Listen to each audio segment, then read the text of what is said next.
What's going on, guys? Welcome back to the channel. You saw the title and the thumbnail. We're keeping it to 5.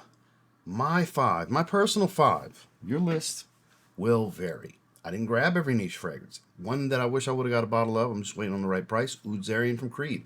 I do think that was one of the best niche releases of the year. If I had a bottle, that would be in this video. I do have a decant, and I'm going to be patient, just like I was with Centaurus, for the right price to come around. So it'll probably be next year that I pick a bottle up. But this is my personal 5 that are my favorites to come out this year, and you may agree with some, you may not agree.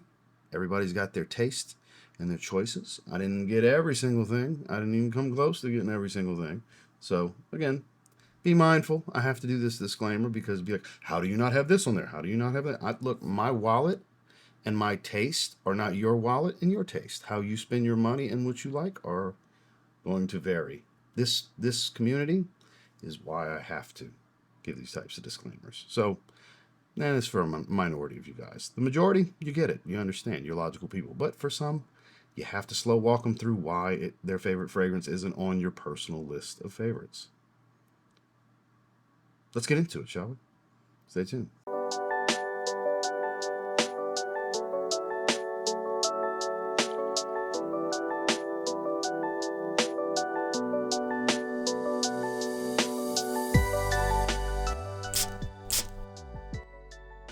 This was an easy choice for me. When it came to super mass appealing stuff that you could wear for anything, but still has depth, character, and a little hint of originality to it, this, I think, is a very underappreciated release for the year. If you like easy-to-wear vetivers that are high quality, Ormonde Jayne Vetiveria, I think, is one of the better releases of the year. Quite a fan. The way I like to describe this one, aside from your citrus that you get up top, is imagine a bush. Okay, this bush is alive. Imagine the leaves on this bush. If you were to set one of those leaves on fire, like there's still moisture in this leaf, so it's not going to stay on fire easy. It'll catch a flame for a second and fade out, and then there's this little bit of smoke coming off of it. Imagine that smell. That fresh leaf that just got burned and is now a little bit of a smoke coming off of the charred piece that was on fire.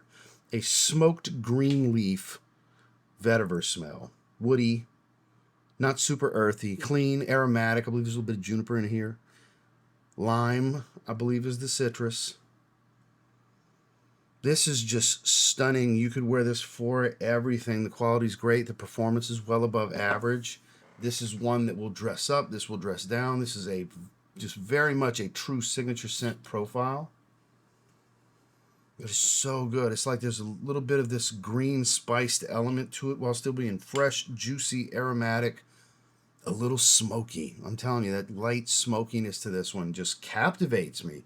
The way this comes across, they didn't reinvent the wheel here, but they did kind of change the design of the spoke pattern on the wheel, if that makes sense. They didn't reinvent the wheel on what makes a good vetiver fragrance, but they did kind of put their own flash and flair. Ormonde Jayne has been making some really good releases. Hell, I was borderline about to put Vanilla Mistral. It's another really good release from them this year. But if I have to pick one, Vetiveria is the one. I can't encourage you enough, if you're a vetiver fan, to try this fragrance. This may be one you need to add to your collection, but for me, hands down, one of my favorite niche fragrances released in 2025, Ormonde Jayne Vetiveria. Now, Kajal released a few this year. We got Colada, which is very much a pina colada. We got Topaz, which very juicy citrus, sweet, little syrupy. And then Icon, which came out the year before, they kind of built upon that DNA with this one. This is basically a cherry-based version of Icon called Ruby. Because Icon is phenomenal. It's fruity, it's powdery, it's a little tropical. Now let's add some juicy cherry to that, with the coconut, the pineapple, the sweet powdered tonka bean smell, red berries. Captivating, perfectly unisex. One of the best cherry fragrances I've ever smelled. No, it can't touch French Defense from Mind Games. Nothing can do that. That's on a pedestal that is pretty much unreachable for any other cherry fragrance for me. But this, oh, it's not that cough syrup type. It's just the right amount of powder. The coconut blends with that powdered sweetness just right. It's not a sunscreen smelling coconut. It's not a creamy, milky type of coconut either. It's more like kind of the remnants of the shell. kind of that coconut shell smell. Like if you were to scrape the flesh out and what's left behind, a little bit of residue that's in the coconut shell. Imagine that smell if you've ever smelled that, shaved the flesh, the actual coconut flesh out of a coconut. Yeah, I relate it to that. This is gorgeous. Great performance. Quality here is really good. There's some high-grade synthetics. There's a little bit of naturals in here as well.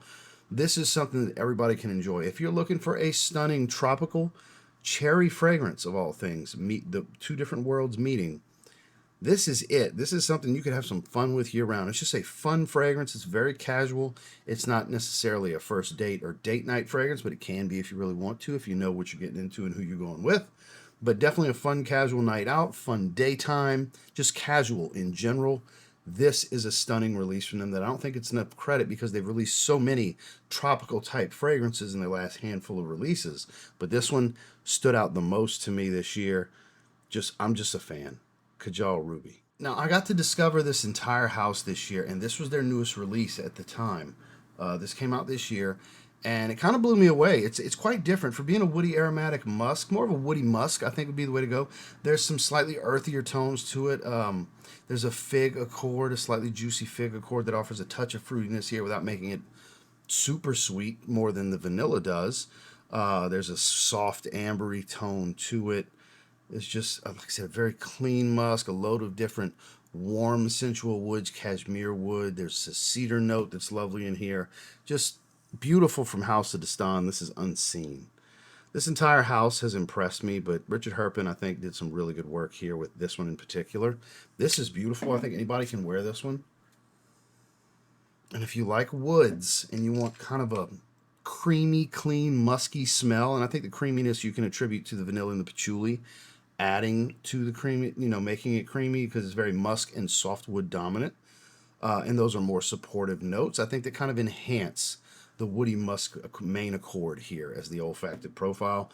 This is stunning. This is just easy to wear for anything and everything, and it doesn't smell like all the just litany of other woody aromatics or woody musky fragrances out there. Again, another one that doesn't reinvent the wheel, but definitely changed and came with its own spoke pattern on said wheel. Performance is great. Quality of oils is top tier. Again, high-grade synthetics with a little bit of naturals. Perfumed out of Mon, because it is Richard Herpen. He's contracted out of Mon, so he uses their oils and their resources. Just fantastic stuff. Max Aroma's got him one with this house and working with Richard Herpen to create these. I think the house as a whole is really good. You definitely should get the sample discovery set and try them. Especially this one, because I think this might be the highlight of the house if you're looking for just easy to wear, but still has its own thing going. It's not similar to a bunch of other things. It's House of Dastan Unseen. Okay, this company had a big year. Desert Rain, it's my wife's favorite of the 3 new releases this year. Desert Rain in collaboration with Colton Dixon, Christian country singer. Shout out to Colton Dixon. He's got Evening Mystique. Fun fact, he's a fan of my second release with Zaharoff. They killed it with Desert Rain. Very versatile, well-rounded, has a sexiness to it, mass appealing. Great. Midnight Raspberry, high-level oud. This Vietnamese oud, they have this sweeter oud, juicy fruit, a little smoky. It's sensual, super high quality. It's a less is more fragrance. It's not overwhelming. But, man, Trey Oros. This is still the one. The 3 Goldens. Pineapple, plantains, and honey with a big old spoonful of cinnamon. That's the way I've always described this one. 'Tis the season for me to start wearing this one again. It's cool. It's actually nice and cold. It's in the 40s right now, hence why I'm in the hoodie. But so unique. Wow factor here, guys. Wow factor. This was pretty much my favorite release of the year. Until you'll understand why it's not enough. This is ranked. I don't have to put numbers on the screen. You can count to 5, people. You can count to 5. Because you're like, why aren't they numbered? I hear that kind of stuff. I even said there was only one thing that could potentially top this, and I knew it was going to, spoiler. So we'll talk about that in a moment. But Michael Paul, he's a brilliant self-taught perfumer. Again, oils come from Mon, high quality synthetics, naturals, just a litany of a library of oils to choose from. Now, Mon doesn't only have high-level oils. You can get cheaper synthetics from them. They're a flavor house. There's a menu, and you can get cheaper stuff for cheap brands that want to spend less. You can get really expensive, high quality stuff for brands that want to spend more and put out some high quality niche. Day 3 does that. House of Dastan does that. Zaharoff does that. And Argos. I don't know where Christian gets his oils, but he uses high quality stuff. Kajal, they use high quality oils. I believe they use Givaudan, if I remember correctly. But anyways, if you've never smelled this, this is an absolute 100% must try. Other highlights from the brand are the other 2 main releases from this year with Midnight Raspberry and Desert Rain. Bani, my favorite mango fragrance. It's mango papaya. And another one I would strongly encourage if you like vanilla and you want a nice soft oud, try Aylin. I think that's the 5 best offerings from the house. But this is still the best to me. This is the main thing I suggest you try. It is very unique. Again, pineapple, plantains, honey, cinnamon are the main notes, the main players that stand out in this fragrance. And it is spec-frickin-tacular. My number 2 favorite niche release of the year. Trey Oros from day 3. Now, I said this was going to be the release of the year because I believe it to be. Wildly successful, sold out in record time. Sample oil was held back. Now you know where I'm going with this. Sample oil was held back to fill a few more bottles. And there's a few bottles left of mine. There's a few bottles left of Ibere. Seamless is done. And they're gone forever. But ZED Creators 3. Kept telling you guys this was going to be it right here. Sunkissed Island. To stand tall in a flooded market of tropical fragrances is a very difficult task, and me, Claude, and George did it.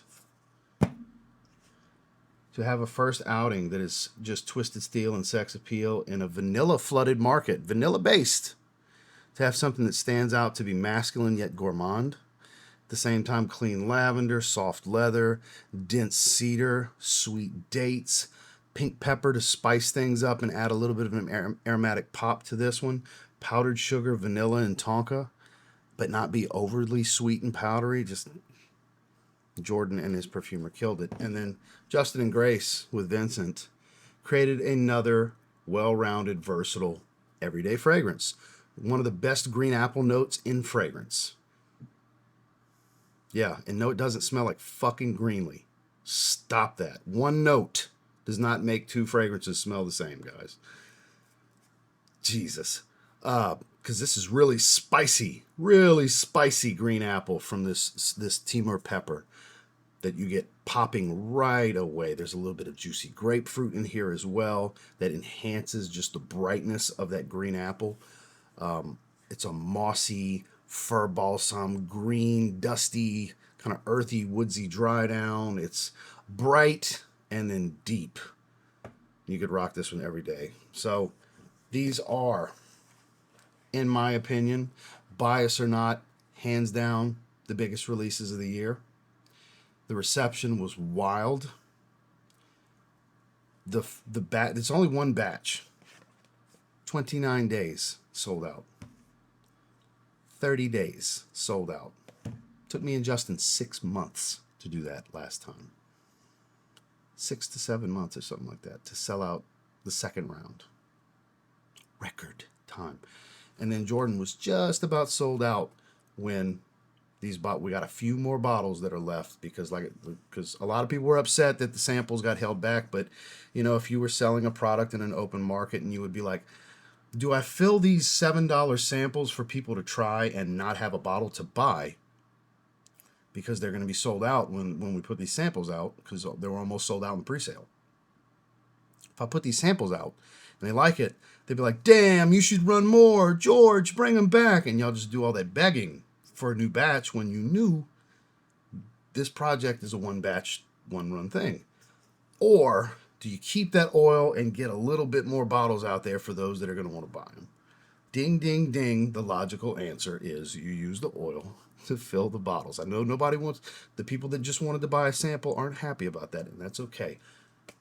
I understand your complaint, but you have to understand at the same time, logical, good business decisions doesn't make every single consumer happy every time. But for those that were late to the game, it was like, damn, I didn't even know y'all had these. I wish I'd have known sooner. Man, I'd love to get a backup bottle. Oh man, I just found out y'all did this. How'd I not see this before? That was a lot of that. So people got a second chance at this because we do one batch, one run. And they are that good. This is a completely diverse, full fragrance wardrobe in these three fragrances.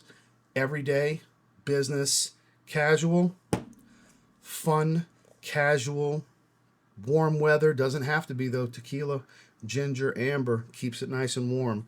And then date night, cold weather, twisted steel and sex appeal, like I said before. You have a full wardrobe here. It's easy, whether it's me being involved in it or not, to point out just the impact, the wild success that this was. Niche releases of the year. It's not just one of them, it's the whole collection of three. So if this angered some of you that this was the choice, I hope you have a Merry Christmas and a Happy New Year. I don't know what else to tell you, but I had to pick them. If they were, if it was, you know, months and months and months still before they were going to sell out, they wouldn't be a wild success and it wouldn't be feasible to pick them. But because of the way things went, the reception of you guys and how much everyone loves these fragrances, it's outside of just my own opinion. It's a large thousands of people's opinion. So it was an easy choice that I got to pat ourselves on the back with this one. I just had to. So again, there's still, this will be done this week. This as well. There's just a couple handfuls of bottles left. So if you want to grab them, the link down below. If not, that's okay. For those of you that have it, let everybody know how much you love them down below. I sure appreciate you guys. Oh, and before I go, one other thing, because I already rigged down everything, so I'll just do this on my phone real quick and add it. For those of you that were like, damn, I still wish I could try Sunkissed Island first or Ibere first, fatboyfragrance.com. You can get a 1.5 ml, a 3 ml, a 5 ml, and I think a 7 or a 10 ml decants. They are available, and you can check them out. I don't know if you'll be able to have enough time if you get a decant still to then get a bottle. Because like I said, the Sunkissed Island and Ibere should be gone this week, and we're in the middle of the week. But I just want to let you guys know that that is an option. I'll have fatboyfragrance.com link down below. So that is my 5. It's technically 7 fragrances because there's 3 at the number 1 spot. But that is them. That is him, him, and him with those 3. I strongly encourage you to try all of these if you can, if you haven't yet. If your favorite wasn't here, I may not have it, or I just didn't like it more than these because I wanted to keep it a nice, tight little knit number. So thank you guys for checking out the video. Make sure to like and subscribe before you leave. We'll see you in the next one.